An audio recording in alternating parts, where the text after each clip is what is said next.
Live from CitizenTV, this is Tonight with Sam Gituku. Hello there. Thank you for choosing CitizenTV on this 24th day of July 2025.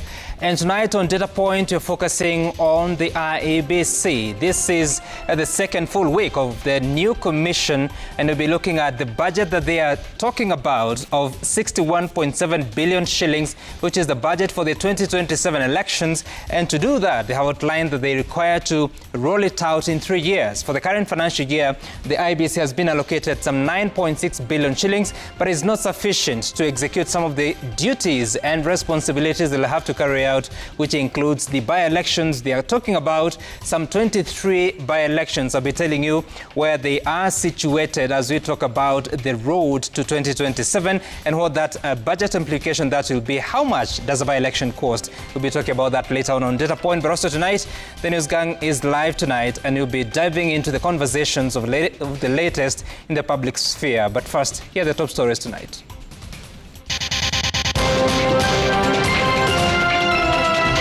Look at the total budget for the year and you divide by the number of students we have in this country.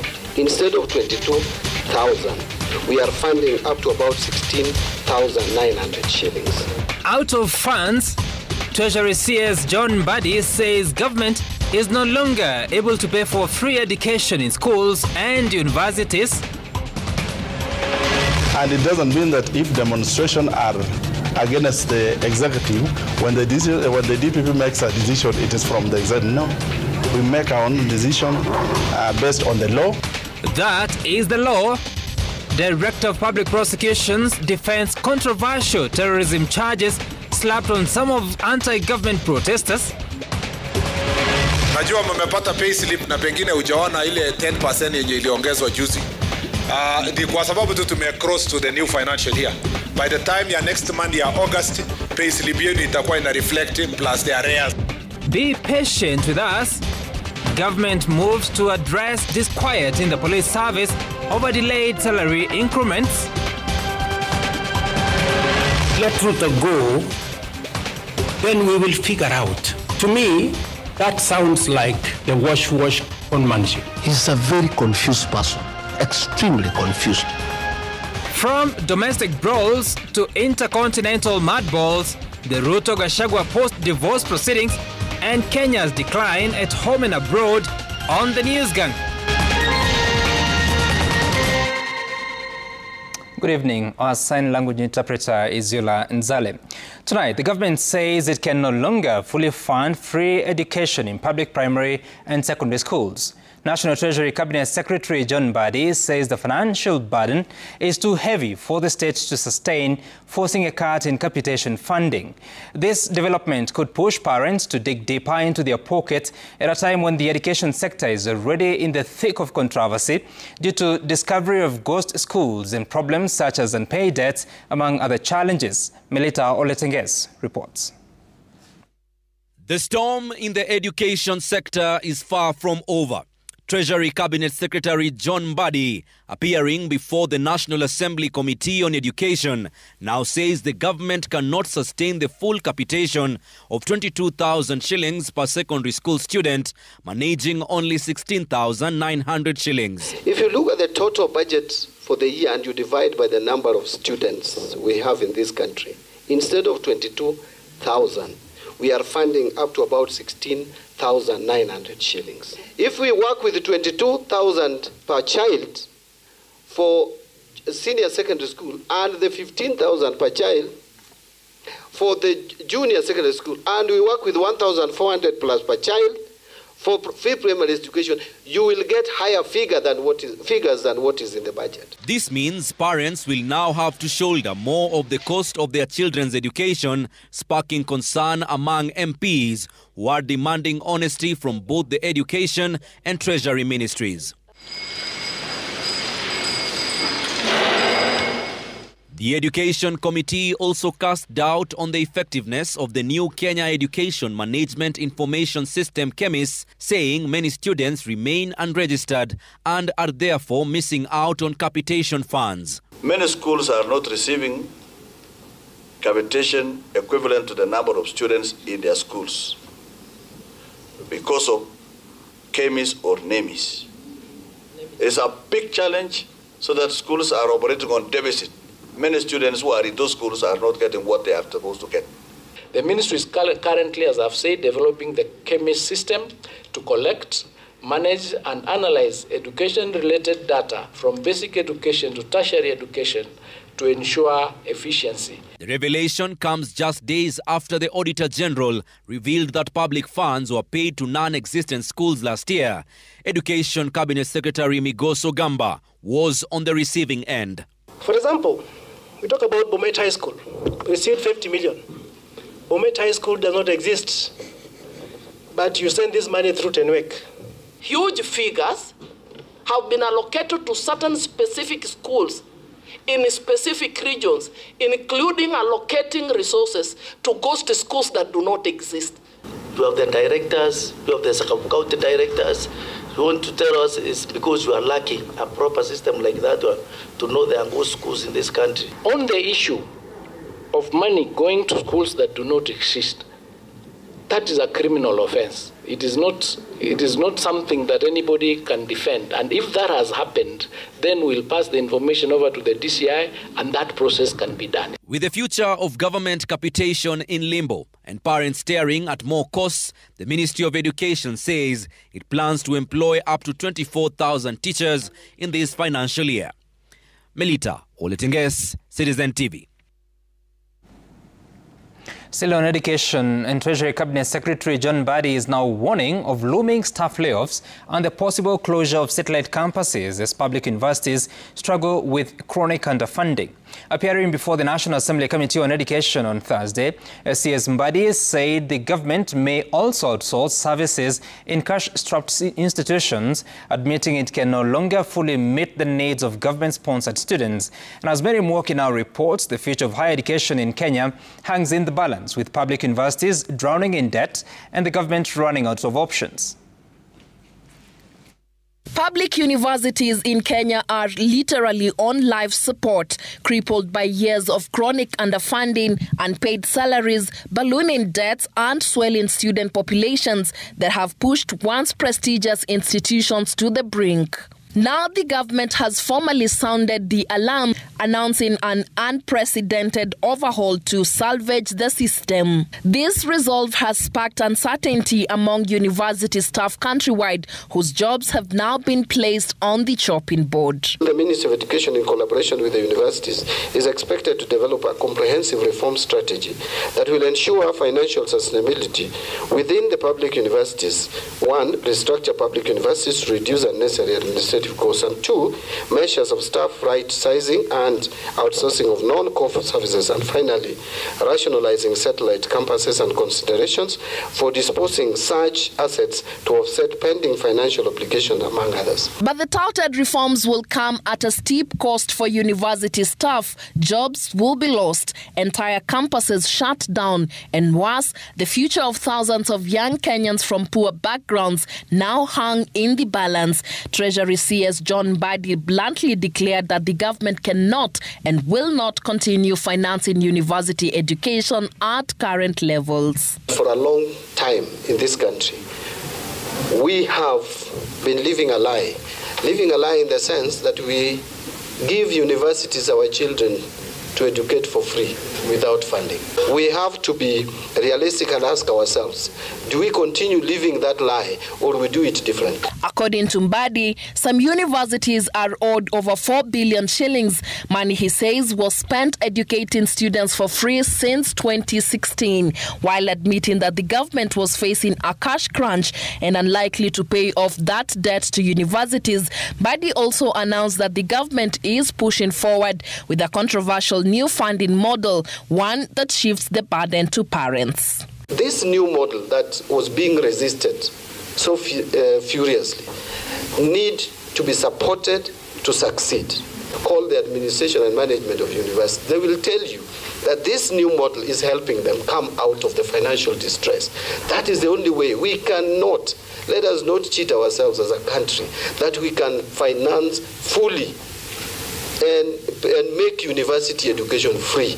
The Higher Education Loans Board had recently sounded the alarm over a crippling cash crunch, warning it may no longer sustain student funding. The agency says former beneficiaries owe more than 40 billion shillings in unpaid loans, a debt crisis now threatening to deny thousands of current students crucial financial support. But the critics said the government is simply abandoning its responsibilities and offloading the cost of education onto already overburdened families and leaving behind thousands of bright, poor students with nowhere to go.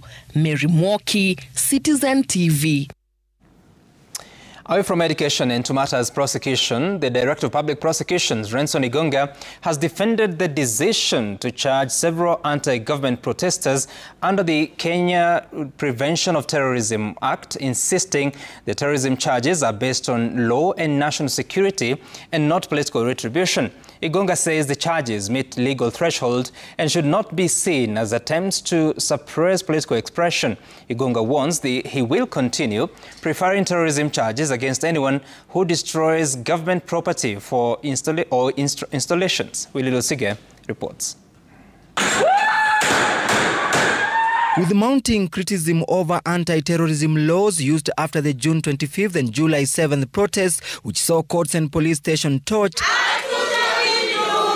and civil society and opposition leaders accusing the state of overreach, claiming the Ruto administration is weaponizing the justice system, the DPP Renson Igonga is hitting back. Igonga insisting he's acting strictly within the law and not under executive pressure or political influence. He argues the charges under the Prevention of Terrorism Act 2014 meet the legal threshold, as the acts in question were not spontaneous protests but coordinated violence meant to disrupt essential services and spread fear. And it doesn't mean that if demonstrations are against the executive, when the DPP makes a decision, it is from the executive. No.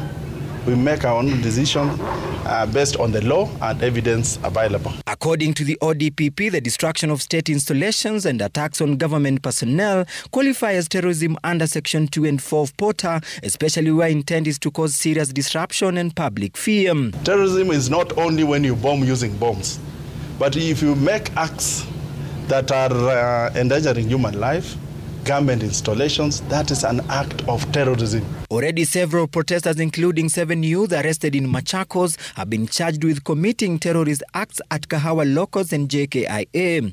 The DPP insists the cases will follow due process, but adds that the charges are far from over. And it doesn't mean when a law has not been applied for some time, when you apply it, then it's not the law. That is the law. So if people behave in that manner and there is enough evidence that you have committed that kind of crime, you'd be charged without any favor. As long as there's evidence, that's what we go by. Igonga was speaking during the launch of a prosecutor's training on the decision to charge, where he emphasized the need of fairness, warning that the powers his office holds, if misused, could lead to injustice. Office of the Director of Public Prosecutions has a very fundamental power and role. That power ultimately can end in a denial of liberty. As terrorism charges against protesters continue to spark debate across the country, the DPP maintains is not working under pressure, nor has he filed any faulty charges. He still insists that anyone who will destroy government installations will face terrorism charges. Willie Lusige, Citizen TV, at the ODPP, Nairobi. At the same time, the Independent Policing Oversight Authority now says 65 people were killed during this year's June and July protests. IPOA has also faulted the National Police Service that they treated the protests like riots and used disproportionate force in handling them. IPOA's report comes as one family from Bungoma County faulted the authority over what they termed slow pace of investigations, delaying their keen's send-off. The family is set to bury their son, a final-year student at Thika Technical Training Institute, who was shot during the June 25th Gen Z anniversary protests. Brenda Wanga reports.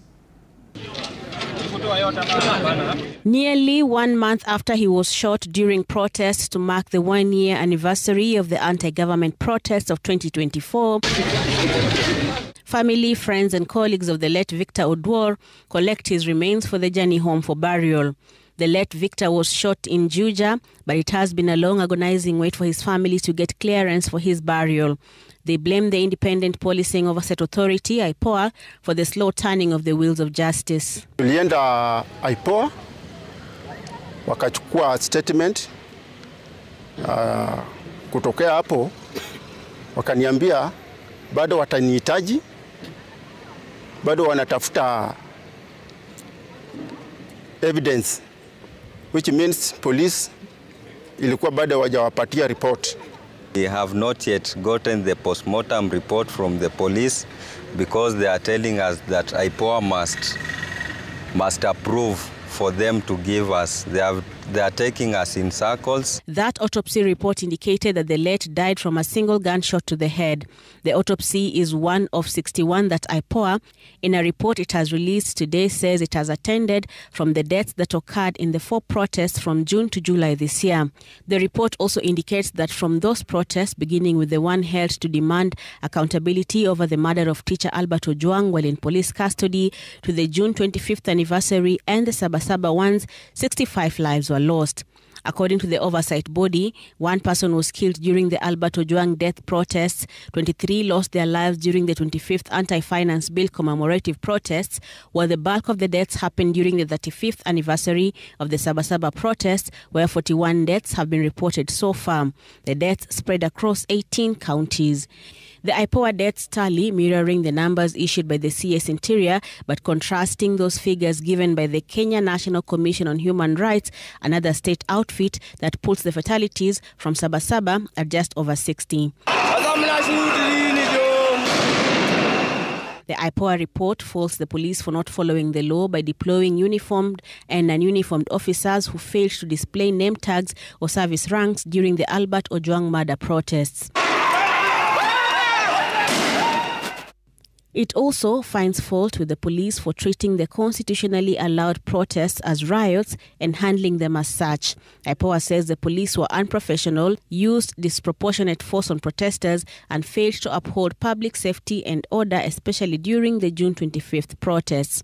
The police also stand accused of not intervening in counter-protests that seemed to support the government, concealing vehicle number plates, while commanders are cited for having hidden their rank, insignia, and name tags during the protests. IPOA now wants the Inspector General of Police to, amongst other things, ensure that the police respect and protect the right to peaceful protest, ensure all police officers and assets are properly marked during protests, and to employ the use of full body cameras by officers in protests to secure evidence-based prosecution of those found to have misused force in handling protesters.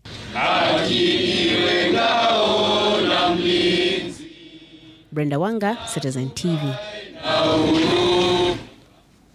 And staying with the police matters, the government is tonight seeking to calm unrest in the National Police Service over the delayed second phase of salary increments initially expected in July 2025. Speaking at the Jukwaa la Usalama Security Assessment Baraza in Kapsabet, Nandi County, Interior Cabinet Secretary Kipchumba Murkomen assured officers that the 10% pay rise will be rolled out in phases, with the first payout due in August 2025, aligning with budgetary adjustments for the current financial year. Seth Olale reports. There is growing disquiet within the National Police Service and the Kenya Prison Service. This over a delayed salary increment that many officers had been banking on. The pay rise, announced last year and expected to reflect in the July 2025 payroll, is yet to hit their accounts, fueling frustrations among ranks already grappling with the rising cost of living. Now, Interior Cabinet Secretary Kipchumba Murkomen is appealing for calm and patience, assuring officers that the government is finalizing budget allocations and that the increment will be rolled out in the coming months. Najua mmepata payslip na pengine hujaona ile 10% yenye iliongezwa juzi. Ni kwa sababu tu cross to the new financial year. By the time ya next month ya August, payslip yenu itakuwa ina reflect plus the arrears ya hii financial year, tuhakikisha kwamba that reform program inasonga vile Mheshimiwa Rais alisema. Speaking during the Jukwaa la Usalama Security Assessment Baraza in Kapsabet, Nandi County, CS Murkomen clarified that the salary increment will be implemented in phases with a 10% pay rise allocated for each financial year.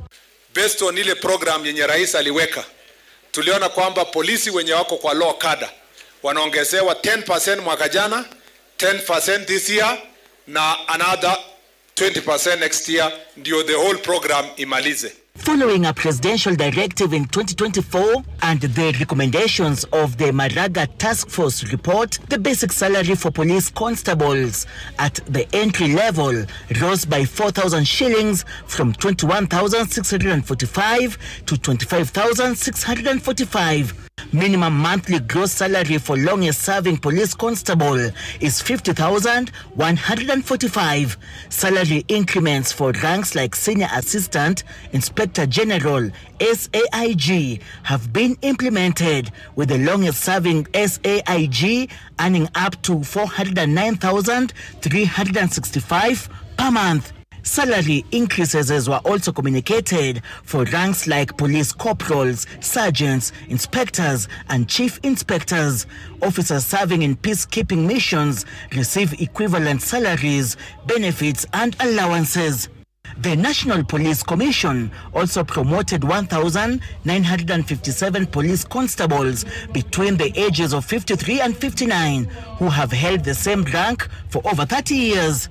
The National Police Commission approved the promotion of 31 chief inspectors, 88 inspectors, 24 senior sergeants, 98 sergeants, 319 corporals and 629 police constables, as well as promoting 5 gazetted officers, 3 to Assistant Inspector General of Police, 1 to Senior Superintendent of Police, and 1 to Superintendent. Seth Olale, Citizen TV, Kapsabet, Nandi County. At the same time, Police Constable Jackson Konga has been sentenced to 30 years in prison for the murder of his colleague Christopher Kimeli at the K9 unit Nakuru 2 years ago.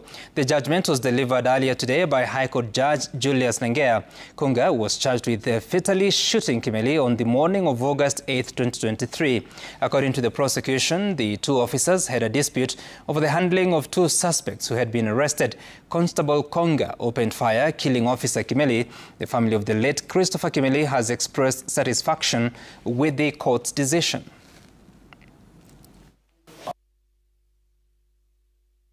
Having reviewed all the relevant factors and circumstances, the court sentences into 30 years imprisonment. He has 14 days to appeal the conviction and sentence as he will be advised by his counsel. Na mimi kama wakili wa familia, tumeona haki imetendeka. Hii ni kesi ambayo wakati ilipotokea kulikuwa na dhana mingi sana kule nje kuwa ni nini chanzo cha maafa ya Sergeant Christopher Kimeli kule mtandaoni. Na kwa leo tumekuja kwa sentencing na koti imetoa sentence ya miaka 30. Sisi pia kama wanakijiji na raia wa Lembuskweni tunafurahi sana kwa haki ambaye familia imepewa. Kufungwa kwa miaka 30 kwa Corporal Konga baada ya kumua Sergeant Kimeli tunaona ni haki kwa sababu. So tourism affairs now. Kenya has embarked on a major campaign to boost tourist inflow into the country. While launching the 2025 Great Wildebeest Migration global coverage, President William Ruto said the country will diversify its tourism products into conference and sports tourism to grow the numbers. The country targets 5 million international visitors by 2025, as Stephen Leto now reports. As the wildebeests cross over from Serengeti in Tanzania to the Masai Mara National Reserve, Kenya is yet again at the center of global attention as the 7th wonder of the world. The migration, which earned Narok County a spot in the World Book of Records last week, is set to boost the country's tourist inflow, especially in the traditional game tourism. To give the migration the much-needed visibility and hype, joined international media in launching a publicity campaign, President Ruto says in order to achieve the 5 million international visitors target by 2027, country will diversify into tourism attraction products such as adventure, innovation, culture and sports tourism. And we believe that is achievable because we are also expanding our other facilities that we are going to use for conference tourism, for sports tourism. Narok Governor Patrick Ole Ntutu, on his part, highlighted the county's plan to transform the Masai Mara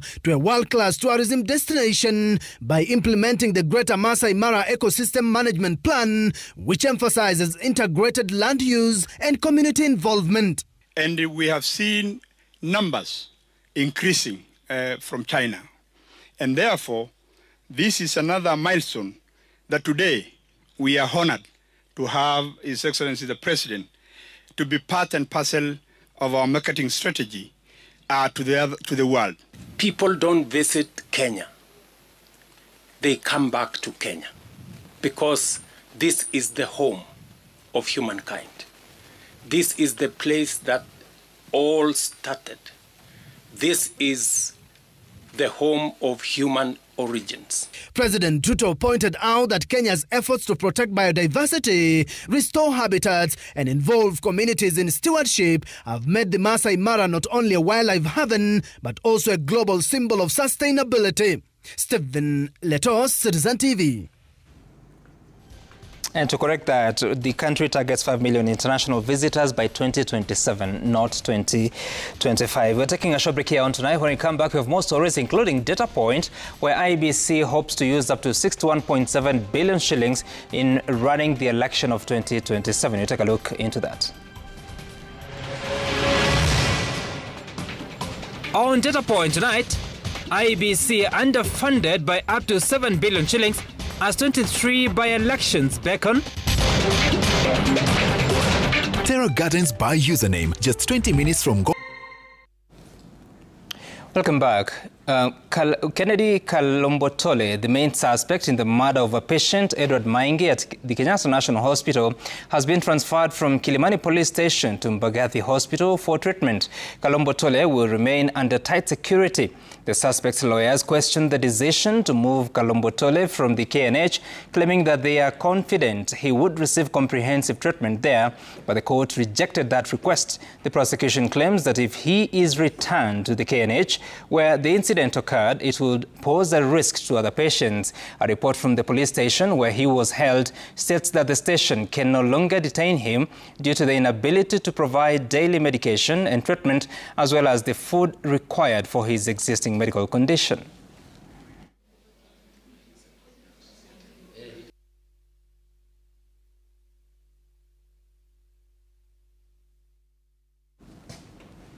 The M-Pesa Sokoni Caravan made a grand entry into Meru County as celebrations marking 18 years of M-Pesa services in Kenya continued. Safaricom is raising awareness on how Kenyans can use their mobile phones as tools for economic empowerment. The initiative coming to fruition through partnership with Royal Media Services. The M-Pesa Sokoni Caravan traversed Meru County, making stops in Makutano, Kenjai, Muriri, Lare and finally Maua. With Meru residents engaging with Radio Citizen and Muga FM presenters who brought the M-Pesa Sokoni message and at the same time rewarded them with a variety of gifts. We're discussing here in Lare today with a few shopkeepers who are telling me how they used to struggle to take money to the bank, probably in Maua or somewhere. But now today they are paid through the Lipa na M-Pesa platform. 50 million Kenyans who support us, who have helped us build this brand. We are so grateful to Kenyans, and we will continue to do whatever it is in our power to enable you, to champion you, because we are because of you guys. In the neighboring Tharaka Nithi County in Chuka Town, women had an opportunity to participate in a training aimed at boosting their businesses through Wezesha Mama initiative run by the M-Pesa Foundation. We will train them on financial wellness and many other elements to empower them as women And one of the women groups will actually get a grant that they use towards running their own businesses. Targeting women-led enterprises to train them on financial empowerment, business development, and also partly on branding, and ensuring that they are well set in terms of saving. And to take advantage of good loans, so that we stop shying away from borrowing money as women. We borrow the money, we put it in a productive manner, and we keep building our businesses and our lives. M-Pesa services have become a key pillar in economic success of communities in Kenya. Tomorrow, the caravan heads to Embu County. Steve Shitera, Citizen TV, Maua, Meru.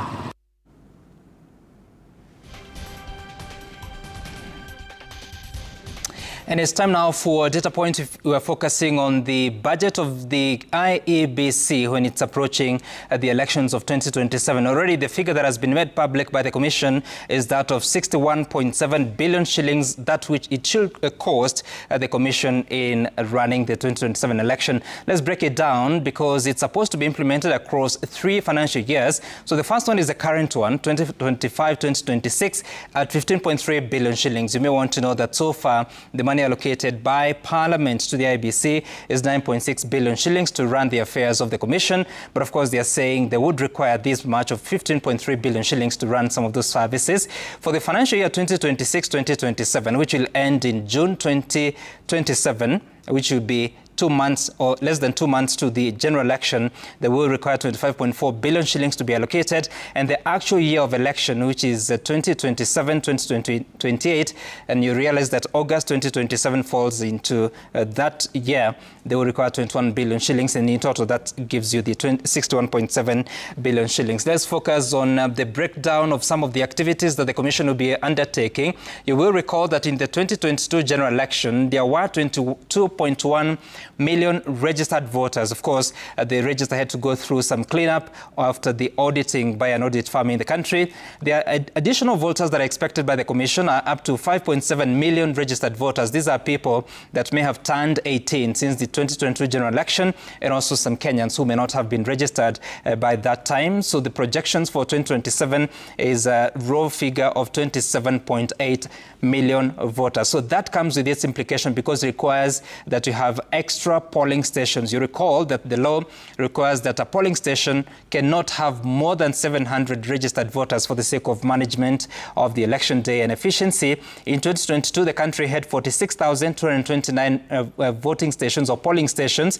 In 2027, the IEBC estimates that there should be some 55,393 polling stations. So that's an increment of slightly over 9,000, much of it attributed to the increasing number of registered voters that are expected to be registered before the next election. Let's focus on what else the numbers are saying. The key cost points for the IEBC leading to the 61.7 billion shillings. Of course, you know the voter registration, which has not been happening since June 2022, actually earlier than that in 2022. So this is a cost element because the Commission says that come August, they will gazette when they will resume the continuous voter registration. There will be the question of ballot papers. Remember, there are 6 elections across the country.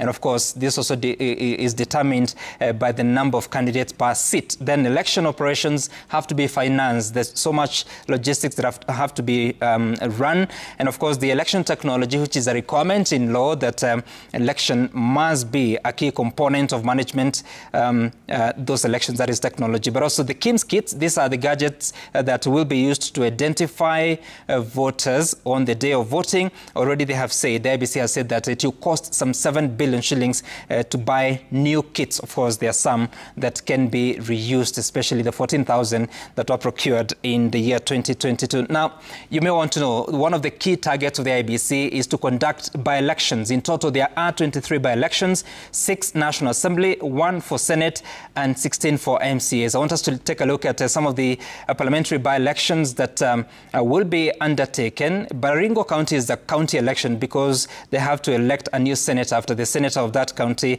died earlier this year. Then the other constituencies who have lost their members of parliament. There's Malava, there's Kasipul, there's Banissa, which lost their members of parliament. Banissa was first back in March 2023, meaning that since March 2023, which is more than 2 years, that constituency has not had a representative in the National Assembly. The other constituencies like Ugunja, this lost their member of parliament, who is Opiyo Wandayi, who became a cabinet secretary in August 2024. So for a year, they have not had a member of parliament. A constituency like Mbeere North, this is a constituency where the current public service cabinet secretary, Geoffrey Ruku, came from. So therefore, they have not had a member of parliament for a few years. Magarini constituency is another one that has had no member of parliament for more than a year after the then member of parliament's election was declared null and void by the Supreme Court. So what more do we know? The numbers to reflect on are on the cost of by-elections, and using the figures of the year 2023, because that time when respective parliamentarians were elected or appointed into cabinet, there was by-elections conducted. In Kandara constituency, for instance, with a registered voters population of 105,000, there were 49.5 million shillings was used to run that election. In Garissa town, which has almost half of that, this is 53,000 registered voters, 44.4 million shillings is what was used to run that by-election. Elgeyo Marakwet County, a senatorial election to replace Kipchumba Murkomen, 213,000 registered voters. The cost was 143 million shillings. For Bungoma, again, a senatorial by-election with 646,000 registered voters to replace Speaker Moses Wetangula.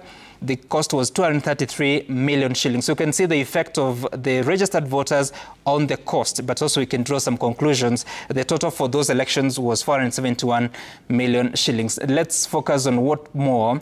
So you can see from those estimates, a constituency would cost between 40 million shillings and 50 million shillings to run a by-election. That was in 2023. Things may have gotten higher because of inflation questions. For a county election, you're talking about between 140 million and 233 million, of course, using the sample that we have.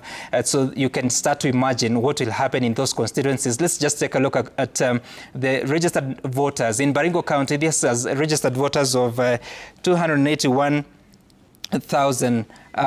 voters. So, of course, the cost implication will depend on the factors, including the number of polling stations and the number of officers that will be required to run it. Ugunja constituency, 60,000 registered voters. They may require more than 40 million shillings based on the figures of Garissa town with 53,000 voters. Mbeere North, again, 55,000 registered voters, close to what Garissa town population is in voters. Banissa constituency, 32,703. The other question would be how diverse or what is the population density for that particular constituency that may affect the number of polling stations. Magarini constituency, 80,000 registered voters. Kasipul, 67,000 registered voters. And Malava constituency, 94,000 registered voters. So that's just for the constituencies and Senate. But of course, remember, there are 16 member of county assembly by-elections that are to be conducted. So what will happen? Because, like I told you, the IEBC is struggling with a deficiency of more than or close to 7 billion shillings in running the affairs of the Commission. So what will happen is that in the next slide, we will see possibly the utilization of Article 223 of the Constitution that allows the government to utilize resources on matters that had not been budgeted for. And for that, eventually, you might see a supplementary budget coming in to effect what Article 223 will have done. So either of the two may happen. If Article 223 happens, a supplementary budget must come later to regularize that expenditure. And that's what we'll be looking up to as IEBC begins work officially. That's data point for this week.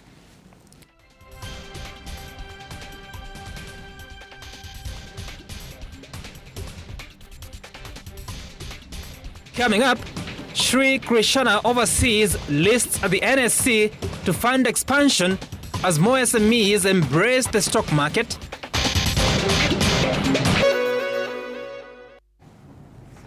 In business, family-owned Shri Krishna Overseas Limited (SKL) has today listed at the Nairobi Securities Exchange. The company joins a growing list of small and medium enterprises that are increasingly tapping into the Nairobi Securities Exchange to fuel expansion in the SME market segment. SKL, a local manufacturer of packaging materials, has listed 50.5 million ordinary shares by introduction, with 8.7 million shares immediately available for trading at a price of 5 shillings and 90 cents. The move underscores the growing interest among mid-sized founder-led businesses to leverage public markets for long-term sustainability and visibility.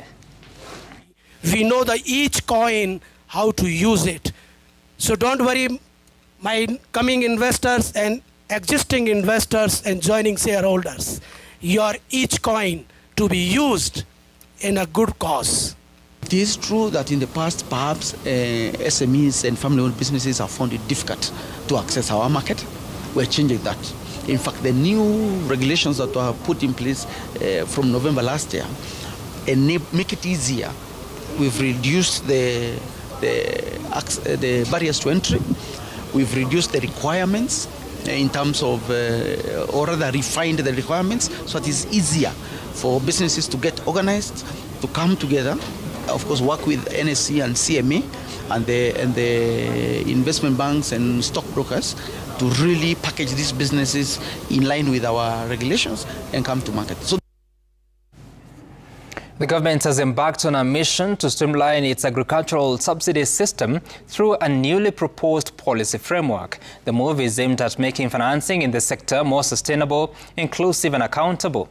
This comes as stakeholders from across the agricultural value chain gathered in Nairobi for the National Validation Forum on two key instruments: the Draft Policy Framework for Sustainable Financing and Subsidy Management in Agriculture and the Draft Public Finance Management Regulations 2025. Under the proposed policy, blanket subsidies that have historically benefited intermediaries more than farmers will be replaced with targeted interventions, potentially through digital systems like an e-voucher and county-level distribution networks.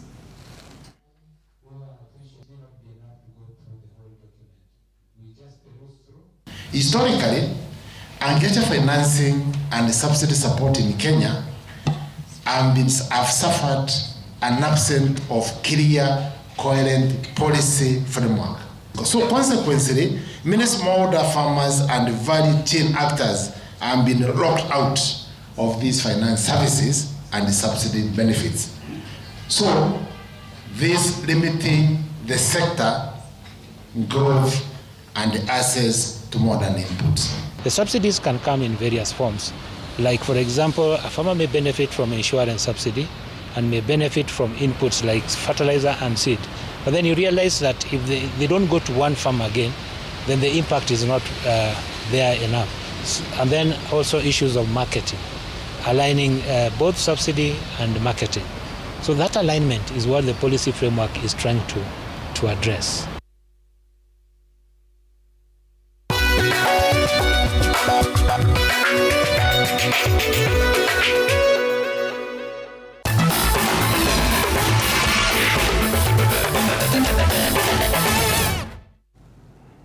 Now, tickets for the opening two matches of the African Nations Championships CHAN went on sale on Thursday morning in all three categories. The VVIP and the VIP tickets, going for 1,000 and 500 shillings respectively, were snapped up within hours of going on sale online.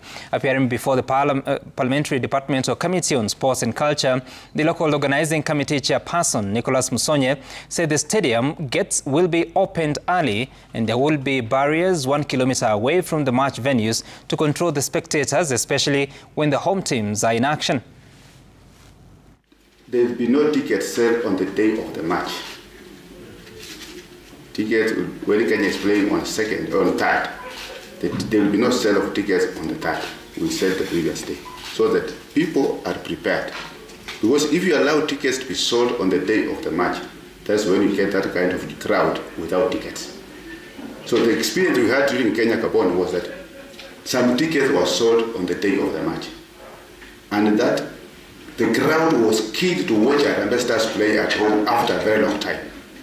But here we are saying, and as Mheshimiwa says, saying and doing are two different things.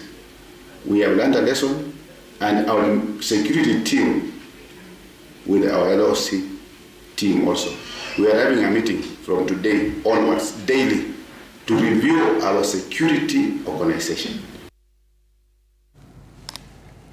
Now, the Africa Nations Championship will be played in 4 stadiums across 3 countries beginning on the 2nd of August. Our sports editor Michael Kenye takes us through the 4 venues and the matches that will be played in those particular venues. Mike? Thank you very much, Sam Gituku. On our Chan 101 today, we'll be looking at the stadiums that will be hosting this tournament, starting with the stadiums in Kenya. And we start with the Moi International Sports Center Kasarani, which is a 55,000-seater, and it will host 7 matches in total. That includes 3 group matches. That one will be 4 group matches that Kenya will be playing, and Kenya versus DRC will be the first game that will be played there, including 5 other matches, 1 more that will not involve Kenya. And what are these other stadiums? The other next stadium at Kasarani as well will have 1 quarterfinal match, and then the finals on the 30th of August. So quarterfinals and the finals are the games that will be played there. Then Nyayo National Stadium, which has been scaled down to 18,000 capacity, 5 group matches will be played there, and these are all Group A games, and then 1 Group D match will also be played at this particular stadium. The next stadium that we're looking at is Uganda's Nelson Mandela Stadium, also known as the Nambole Stadium, 45,000-seater, and 9 Group B matches will be played there, including 4 double headers. Those double headers mean that on 4 match days, there'll be 2 games being played at the same time in this particular stadium. Then, at the same Nambole Stadium, 1 quarterfinal match will be played there, 1 semi-final match will be played there, and the 3rd place playoff match. So other than the group matches, they will have 3 matches being played there. We move on over to Tanzania at the Benjamin Mkapa Stadium in Dar es Salaam. 9 Group B matches will be played here, including 1 Group D match as well, a quarterfinal match and a semi-final match at the Benjamin Mkapa Stadium. The last stadium that we'll be looking at is the Zanzibar's Aman Stadium, 15,000-seater. It was not part of the plans, but because Nyayo National Stadium did not have enough training pitches around it, this stadium was given the nod to host 5 Group D matches, 1 Group B match, 2 double headers again. 2 match days will have 2 matches being played at the same one after the other one, then 1 quarterfinal match. So all stadiums will host a quarterfinal match. Looking at the groups that we have, Kenya will be in Group A alongside Angola, Congo DRC, Morocco, as well as Zambia. And in Group B, we will have Burkina Faso, Central African Republic, Madagascar, Mauritania, and Tanzania. If we hold it there just a little bit, we'll explain why this one is important, because if Kenya finish top of Group A and Tanzania finish 2nd in Group B, then Kenya versus Tanzania quarterfinal match will be at Kasarani. If Kenya finish 2nd in Group A, Tanzania top Group B, then they meet in the quarterfinal, and that will be played in Tanzania. So Group B, Burkina Faso, Central African Republic, Madagascar, Mauritania, and host Tanzania. Group C, where Uganda is, Uganda will be in the same group with Algeria, Guinea, Niger, and South Africa. And finally, Group D that will be playing at the Amman Stadium, they will have Congo, Nigeria, Senegal, and Sudan. So those are the groups that will be there. We're looking at our national team on the final day, on the deadline day yesterday for submitting the teams. Every team was supposed to submit their teams. And you see, these are the Kenyan matches. They start off with Kenya versus DRC, Sunday the 3rd, and then the next match will be 3 days later playing Angola at the same venue, which is Kasarani Stadium. Then the next match will be against Morocco, I believe, and this one will be at Kasarani as well. Then the last match that Kenya will play, I believe, will be against Zambia, and this will be on the 17th, the next Sunday, at the same venue, Moi International Sports Center, Kasarani.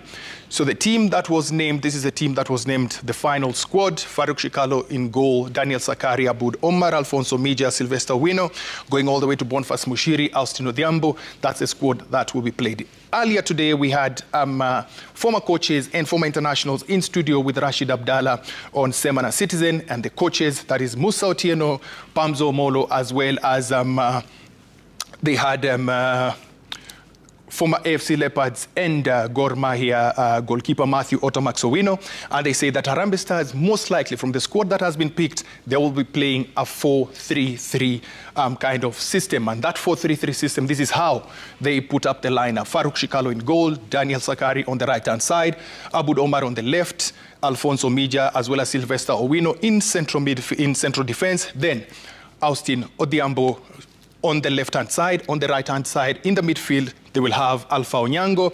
Then we'll have Marvin Nabwire in the hole there. Then on the right-hand side of the attack, they will have Masood Juma, who has recently come back to the national team.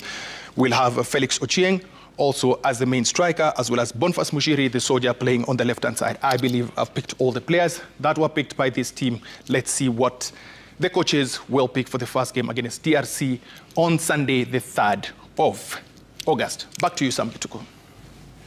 All right, thank you, Mike, for that, and hopefully see you there. Now, strikers Masood Juma and Felix Oluoch are the surprise inclusions in the Harambee Stars chance squad named late on Wednesday by coach Benny McCarthy.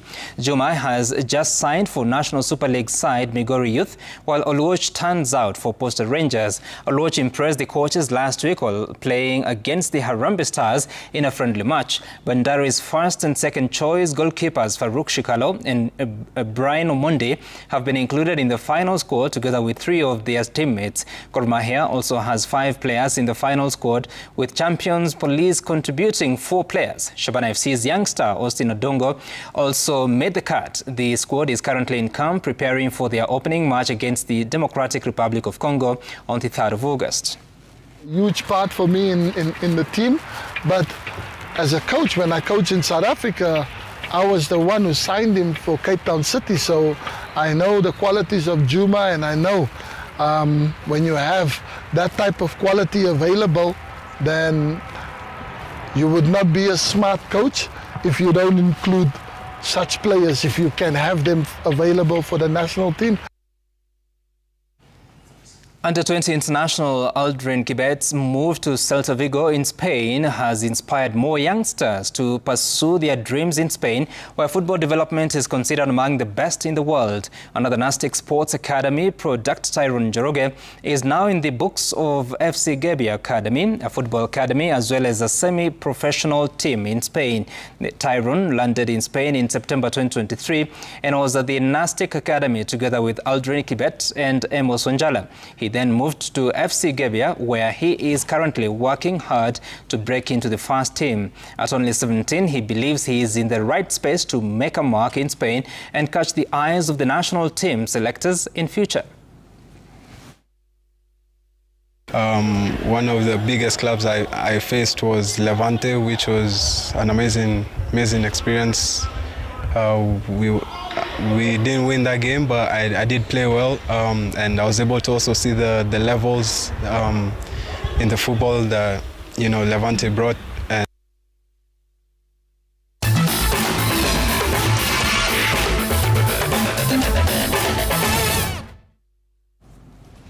Enough.